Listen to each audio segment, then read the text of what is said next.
Would you trust one person to negotiate against themselves in a deal involving your money? That's basically what disclosed dual agency is, and most people don't understand that.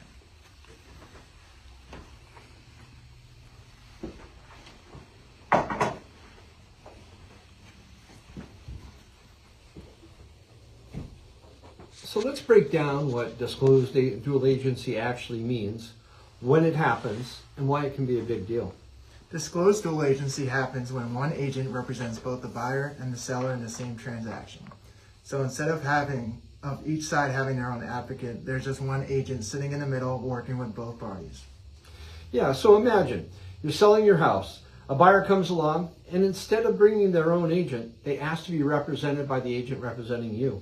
As long as all the parties agree, that agent can represent both the buyer and the seller. That's disclosed dual agency. All parties involved in the transaction need to consent to this arrangement. All the clients involved need to understand the agent represents both parties. But when one agent represents both sides, how does that change the agent's role? Buckle up. This is where it can get confusing and how disclosed dual agency affects my relationship with my clients. In a disclosed dual agency situation, I'm legally required to stay neutral. So that means during this transaction, Jake cannot give negotiating advice to either party. Jake can't reveal either party's motivations. Jake can't favor one side to the detriment of the other. And Jake cannot fully advocate for either side. There are some upsides. Communication can be faster and clearer. The transaction may proceed more quickly. The listing agent may have deeper knowledge of the property. It may alter the amount of compensation that the agent receives. But those benefits come with trade-offs. So to reiterate, the biggest downside is that you don't receive full representation. You don't have someone 100% in your corner negotiating hard for you.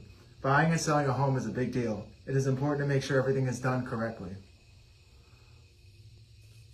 Here is a question you need to ask and really give it some thought. Do I want the luxury of faster and clearer communication or full representation?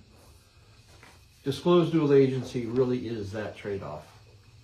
If you didn't know what disclosed dual agency was before, now you do. And it's something you definitely want to understand before consenting to it. Be on the lookout next week for some very detailed role play scenarios.